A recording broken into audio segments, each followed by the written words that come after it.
Good morning. Welcome to the Unitarian Universalist Church of Birmingham. Whoever you are, whomever you love, wherever you are today, and wherever you are on your spiritual journey, you are welcome here. Today we welcome to our pulpit Reverend Carlton Elliott Smith and Connie Goodbread, members of our UUA regional staff, to share a message about taking courage in this difficult time, while I am at the mountain for our ministers' retreat. Next Sunday, in a special Earth Day service, we will have a brief in-person service at the church from the comfort of our cars, and then we will break into small work groups to do some work around the church.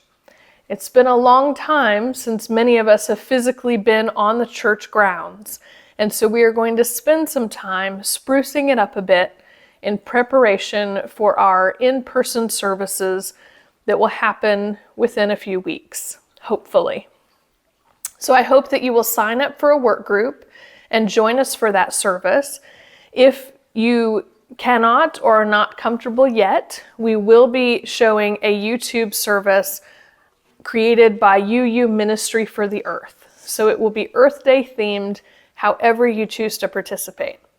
We look forward to seeing you in whatever way and look forward to reconnecting with you soon. To all who are here this morning, welcome home. If you would like to participate or comment on our service, especially during the sharing of joys and sorrows, please use the chat feature in YouTube. We have a host of new adult enrichment opportunities coming up. These are everything from painting classes to book clubs to workshops. Stephen McClurge is discussing Existentialism is the New Humanism on April 17th at 6 p.m. Reverend Julie will start our UUA Common Read discussion, Breathe, by Imani Perry, on April 13th at 6:30 p.m. And if you would like to see all the offerings or sign up for anything, please go to our link, bit.ly/UUCB Spring. And that is case sensitive. The only thing capitalized is the UUCBS. Please check out this morning's announcements.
Hey y'all, it's Janice from Margins and Yellowhammer Fund. I'm going to tell you guys about some of the things that Margins does to practice reproductive justice. So some of our programs are seasonal, such as our March Mama Drive, which is kind of like a virtual baby shower. We did lunches during COVID while students were out of school and not receiving school lunches. We also do an annual backpack drive back to school. We do an annual Christmas drive. And we also do a winter coat drive when it gets cold outside. Some of the things that we do that aren't so seasonal or that are year-round are financial assistance. We do pop-ups in different neighborhoods, and we provide household items. We also do toy drives and just take activities out to kids in the summertime and things of that nature. So if you guys want to help out, we really appreciate it. Your funds right now would probably go to supporting some of our pop-ups with our household items. Thank you. The 2021 UUA General Assembly will be held on June 23rd through 27th. Once again, the event will be totally virtual. Our church has secured a limited number of registrations for the event, and I would like to invite you to join in this year's experience. The General Assembly is the annual meeting of our Unitarian Universalist Association. Participants worship, witness, learn, connect, and make policy for the association through democratic process. The GA is also an excellent opportunity to fellowship with UUs from around the country and perhaps make some new friends. Anyone may attend. If you would like to attend this year's UUA General Assembly, contact me or Reverend Julie. And if you would like more information, visit the UUA website at uua.org/GA. Our prelude prepares us for worship.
To face the world's shadows, a chalice of light.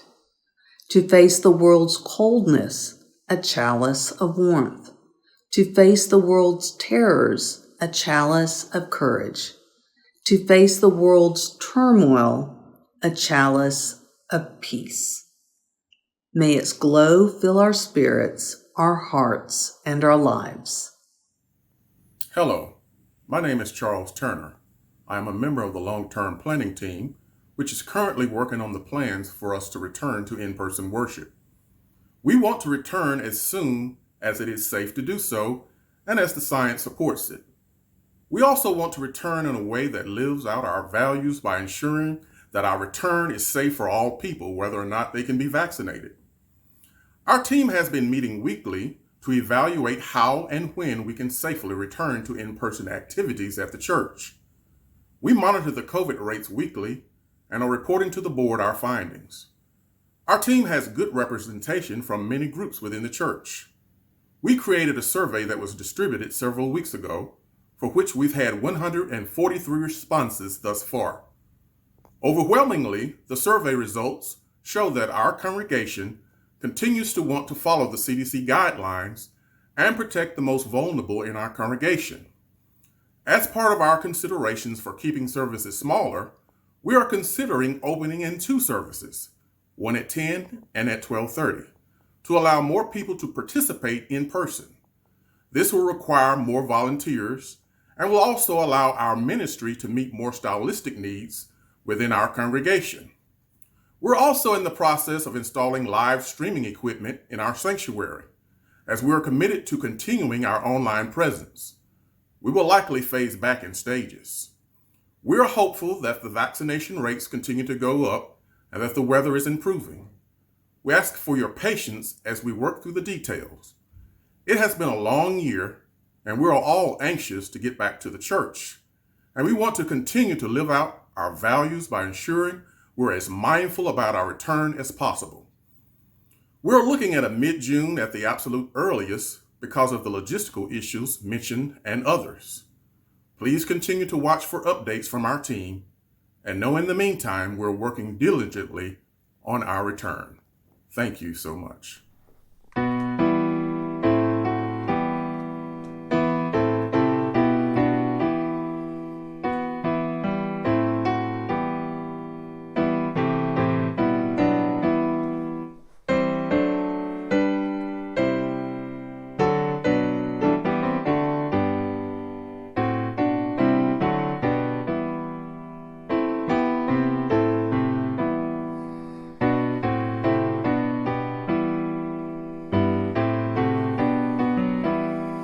No matter if you live now far or near, no matter what your weakness or your strength, there is not one alive we count aside. May deeper joy for all now come at length. May deeper joy for all now come at length. Let none among us lie or self-deceive, nor cultivate a hatred all or aught. May never one of us live by our rage, nor wish another injury of heart, nor wish another injury of heart. Just as the goodly mother will protect her children at risk of her own life, so may we nurture an old mindfulness, a boundless heart beyond all fear and strife, a boundless heart beyond all fear and strife. Hi, everybody. I'm Donna Parsons, and it has been my great privilege to serve as co-chair on the Stewardship Committee this year with Patty Steelman. We want to give a big thank you to all 120 of you who have already sent in your pledges. However, that does mean that we still have some pledge cards out there that need to be filled out. So I'm going to take a minute right now to type in the digital pledge card link into our chat so that you can click on it and make your pledge right now or shortly after the service. Your pledge is so important because soon our board will be voting on the budget for the upcoming year. And your pledge tells us how much money we have to spend. We know it's been a difficult year with COVID, virtual learning for our children, all the tornadoes recently, and so we understand that people have had a lot on their mind. However, it is really important to fill out the pledge card and send it in so that our board can vote on April 15th. Again, thank you to all of you who have already sent in your pledges, and thank you to all of you who will be sending them in soon. Our church is supported by those who call our church home and by those who support the efforts of our church to change the world for the better. We share our cash plate every Sunday with organizations whose work reflects UU values to care for marginalized persons, advocate for real and systemic change, defend our environment, and promote justice and equity for all. This month's Share the Plate recipient is Margins. Margins' goal is to uplift and strengthen Black women and their ability to parent. Margins aims to intervene in poverty-stricken family units and restore hope by providing practical support. This includes, but is not limited to, bill assistance, avenues for self-care, child care, activities for children and parents, and monetary help. During this time of social distancing and online worship, please know that church expenses continue.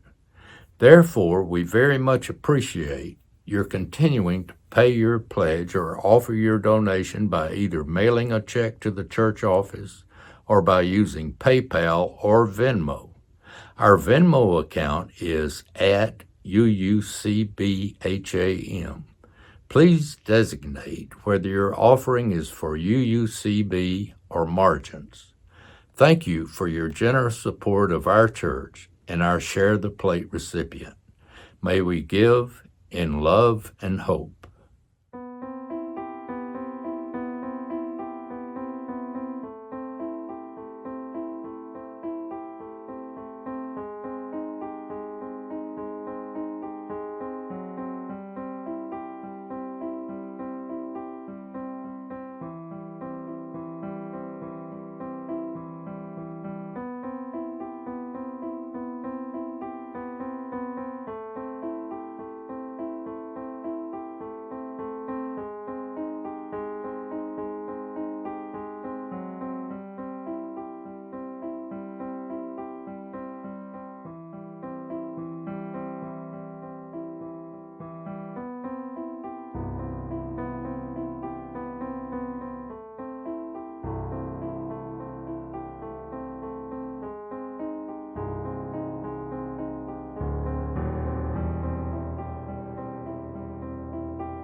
One of the celebrations of this pandemic is that I have been able to witness firsthand how you care for and love on one another, because I see it happening on Facebook, in our caring committee, and in all of the joyous ways that we connect to each other. This service is another way that we share part of what's going on in our lives and connect with one another.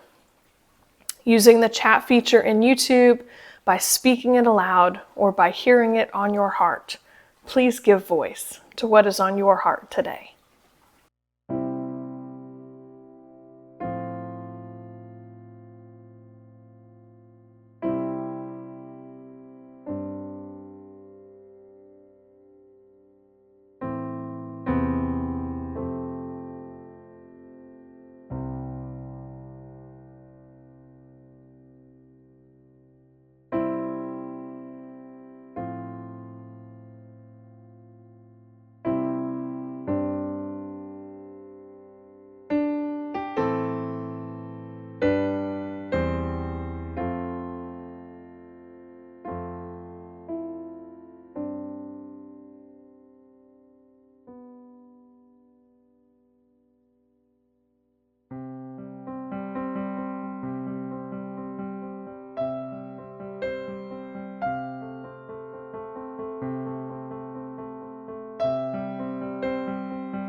Before I offer our spoken meditation, an invitation to you all.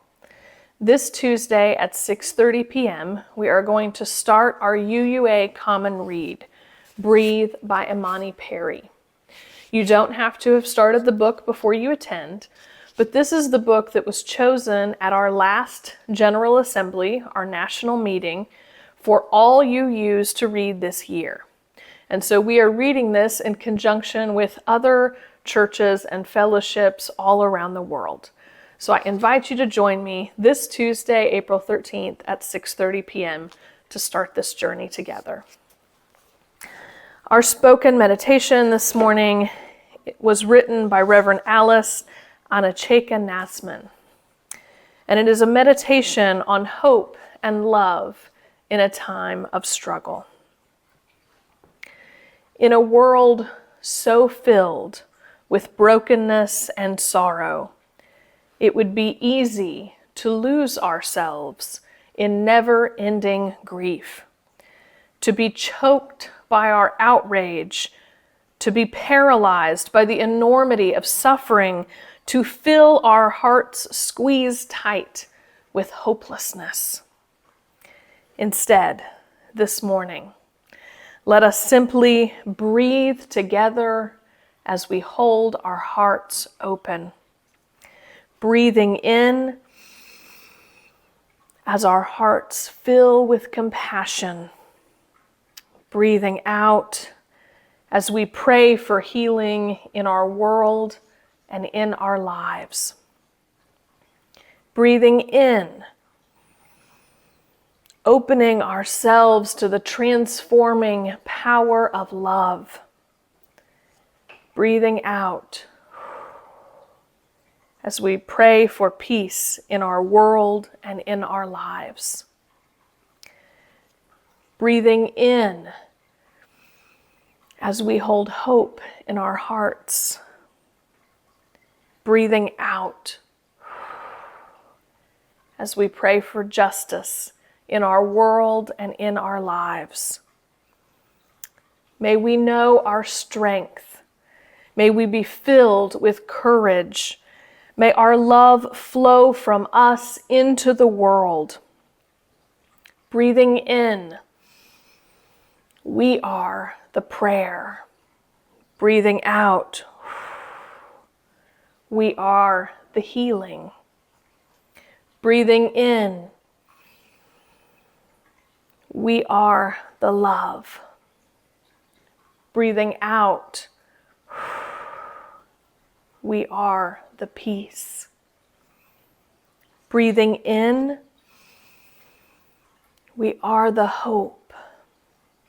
Breathing out, we are the justice. May we know our strength. May we be filled with our courage. May our love flow from us into this world. Amen. Blessed be, and may it be ever so.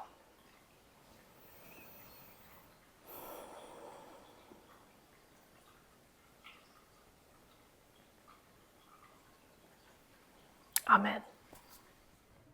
Good morning. Will the children please come forward?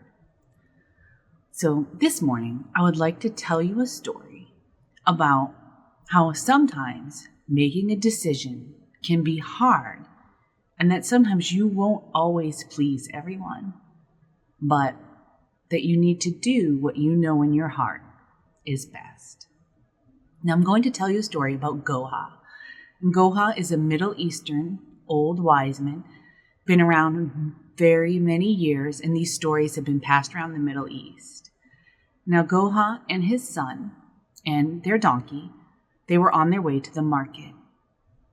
Now they were walking beside their donkey on the way, and as they were traveling, some people stopped and they started to laugh, and they started to say things like, wow, look at these two. They have a donkey and they're not even using it. They're just walking along beside the donkey.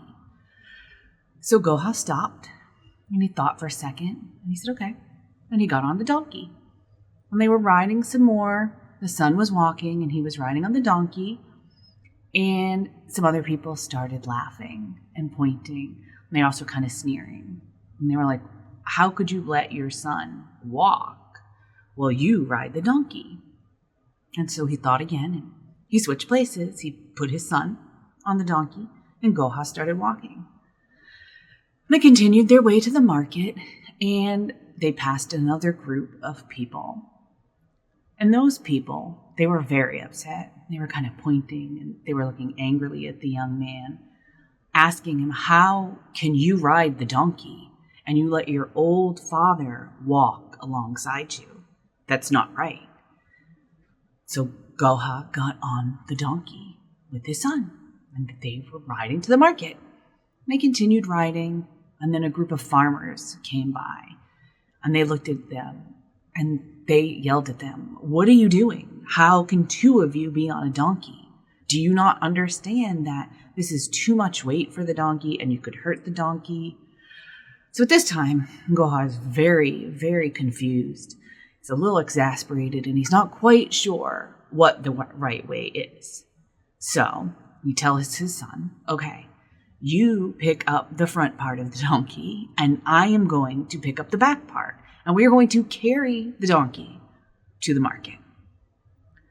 And so, of course, he's carrying the donkey, him and his son, and people are just laughing and they just don't understand what's going on. Oh, excuse me, sir, but do you not understand what a donkey is for? People are asking him. Do you realize that you could ride it or you could use it for other things, and you should not be carrying a donkey if you have a donkey? And so Goha sat down again, and that's when he realized, it's really hard to please everyone. A lot of times you're going to do something and someone might have something to say. But if you use this story and you think about it, and you know that when you make a decision, just like Goha had to do, that you need to make the decision with your heart, and that you do what feels best to you. So in that time, Goha decided that he would continue walking alongside the donkey with his son, so when they got to market, they could put all of the supplies that they had purchased on their donkey and follow their way home. Thank you so much. Please join me in singing our song. One, each person is worthwhile. Two, be kind in all you do. Three, we help each other learn. Four, and search for what is true.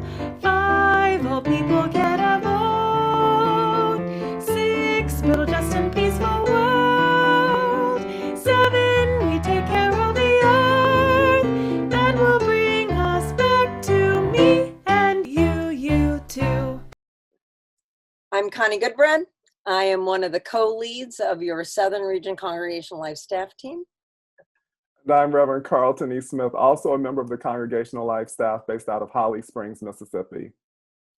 We're going to start this morning reading the covenant that we use at the leadership experiences that the Southern Region holds with members of leaders and congregations. It's based on The 5 Smooth Stones of Liberal Religion that was an essay by James Luther Adams.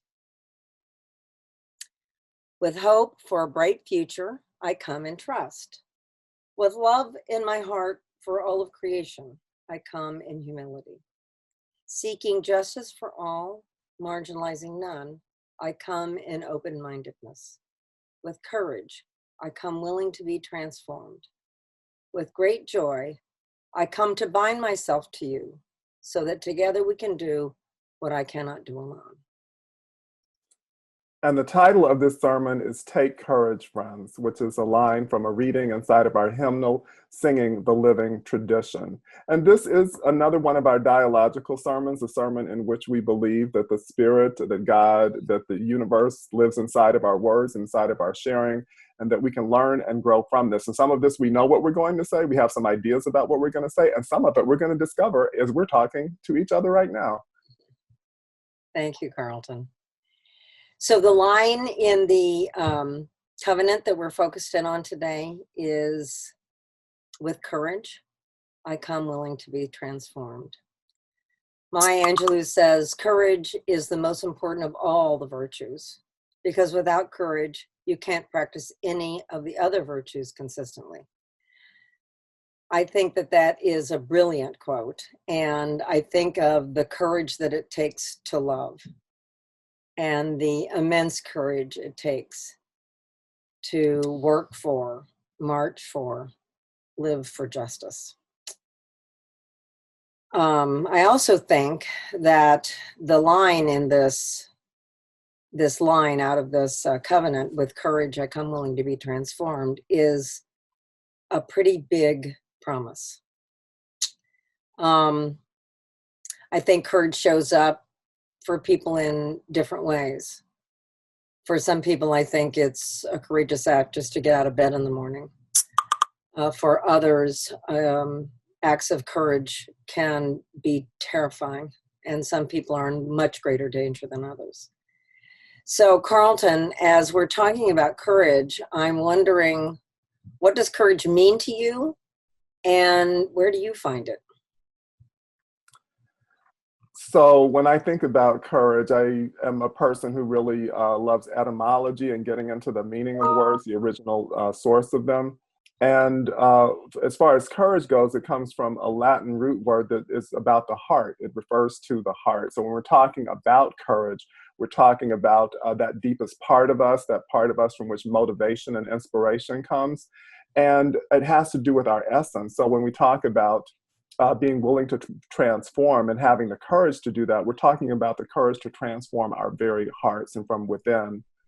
I think it's very powerful to refer to some of the teachings we get from Brene Brown, who's the writer who's become very well known in the past decade or so, I would say, who had a very famous TED Talk about courage and vulnerability and shame, and talking about how courage is so essential to all of the things that we want success in life with, whether we're, as you were saying before, just getting out of bed in the morning, or trying to start a movement, or applying for some new position. All of these things take courage. And one of the things I wanted to share from one of her readings, she had a book called Daring Greatly, and it was based on a quote from Theodore Roosevelt. And I think it's really powerful and gives us some insight into this thing called courage. It's the man in the arena speech is quote, is what it's known as. It's not the critic who counts, not the man who points out how the strong man stumbles or where the doer of deeds could have done them better.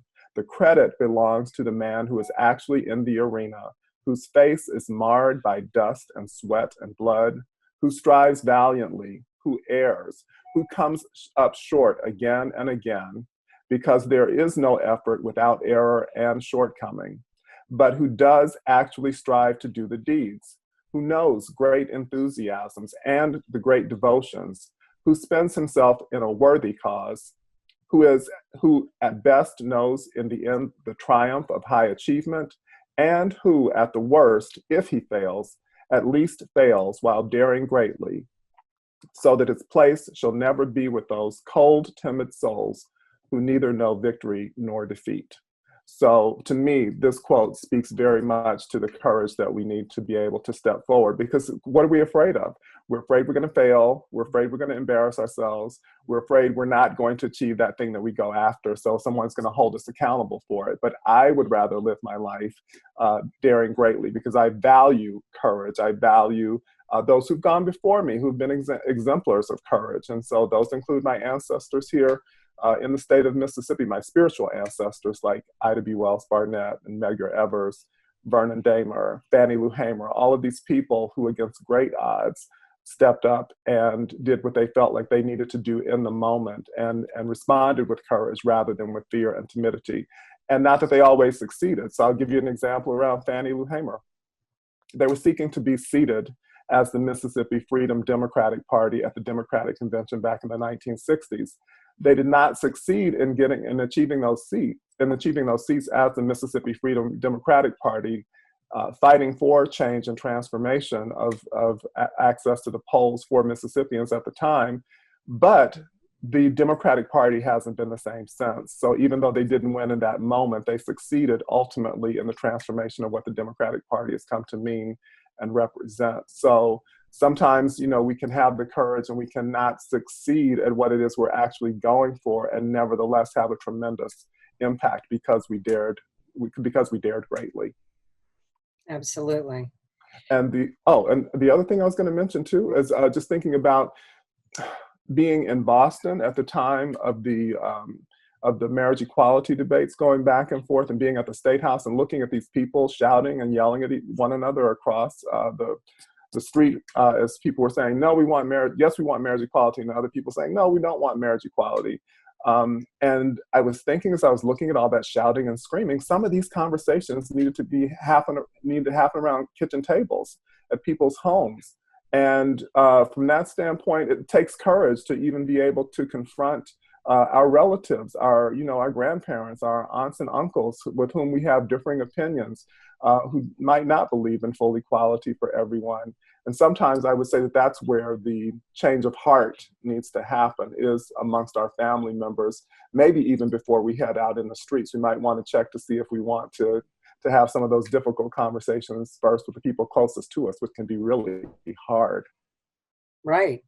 Yeah, I mean, culturally, we've been told for my whole life, the things that you don't talk about are politics, religion, and sex. And if we're not talking about that, the only things we're talking about are the weather and money, gossip. Those are the things that we spend our days talking about. I agree with you. I would rather burn my candle at both ends and be all used up, having given it my all and failed, than to do nothing. And that's not a successful life. When my granddaughters and my grandson asked me where I was when this all happened, I want to be able to tell a story of courage, not a story of a lack of courage. And it isn't that we're not going to be afraid. I actually have thought several times that because our congregations and we as human beings, it's not just Unitarian Universalists, it's certainly human beings, are conflict avoidant for the most part. And I think that one of the realities is that we have to embrace the kinds of conflict that are the real work, but we have to be able to identify what that is. So not get into the petty arguments and spend all of our energy on the petty parts of what goes on in life, but to actually spend ourselves on what the real work is. And that's hard to define, isn't it? It is. Because it gets complicated. Mm-hmm. So you bump into, I think of Charlottesville. You know, you and I had that conversation about Charlottesville and how there was a clear goal. It was a you knew why. And so much of what we do around justice and around loving fiercely is we take a step forward and then we recognize that things are way more complicated than we had originally thought, and things get unclear. So one of the things that I've noticed in Unitarian Universalist congregations is how conflict avoidant we are. And that actually brings us back to the first line in our covenant: with hope for a bright future, I come in trust. Because we haven't taken the time to build the trust that we need to have with one another, so that when things break down, conflict isn't destructive, it's creative. And I've also heard a number of people talking about hope being for the privileged and hope being not accessible to everyone. And I think that that's true. And I also think that I mean courageous hope. I don't think that I mean the kind of hope where I sit back and say, well, I'm just going to hope for this thing to happen. No, hope for me only happens after a hard day's work, after sweat, after my hands are dirty, after I've joined with others in the work. So that's when hope is alive for me. It's seldom alive when it's not bound to the justice and love piece of this too. So I also think that trust is almost the missing ingredient in Unitarian Universalism. So, and it takes courage to be trustful. It takes courage to be trustworthy. And we have to do both of those things. I have to come to you in trust. And that doesn't mean that now that I trust you, you won't ever make a mistake. No, I trust that you will make mistakes. And I hope you trust that I will make mistakes. And we will have the courage to face those mistakes and own them, own our own, and then move forward together in a whole different kind of way, with trust even stronger. So I think that it's important for us to remember that all of these, that hope and love and justice and courage and joy, are kind of bound to one another also, and that they need one another in order to be real inside of us and then made real, manifest in the world. So each of us must be willing to take these values into our hearts to make a difference in the world. Indeed. Yes, and one last thought I would have to share has to do with the courage that it takes to step into a role of leadership, because even as this reading that I shared from Theodore Roosevelt indicates, it's like there are going to be people who have something to say about it. I've got colleagues now, ministerial colleagues, who are in a very tight spot because on the one hand, their congregations want to be represented in those who are in the throngs, who are marching on our cities in the wake of George Floyd's killing. And then people all around the world are, out in the streets and doing those kinds of marches. Some of them in the hearts of cities where it's very challenging now and quite potentially dangerous from a variety of different angles. And these ministers are having to choose. It's like, well, do I take the parishioners that I have from the suburbs who will follow me anywhere down into the center of these cities where it's very dangerous for them? These are people who might have compromised health or might be elderly and might have things that they're dealing with, or do we stay out in the suburbs and do our protest here?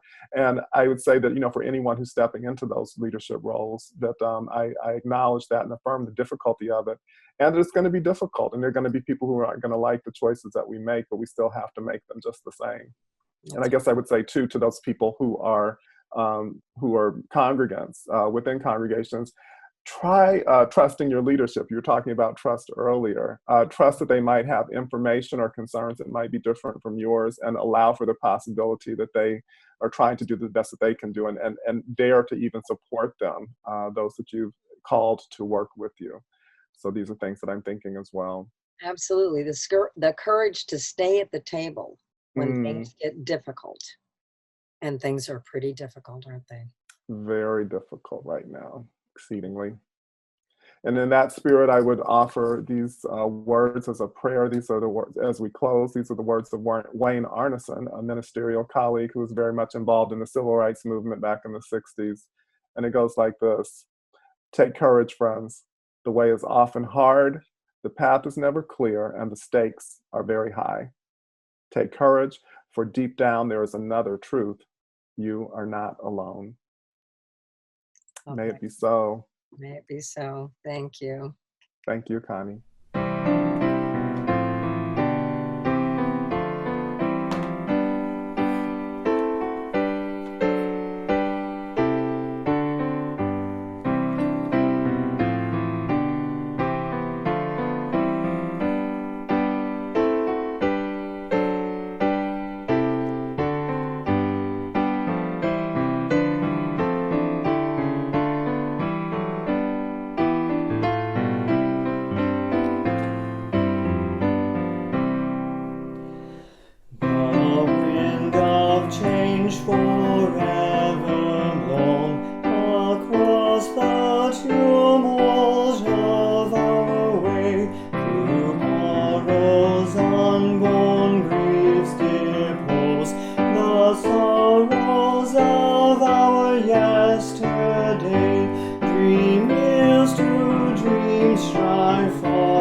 The flame is extinguished, but not our hope for the future, our courage in the face of crisis, or love we share in all the world.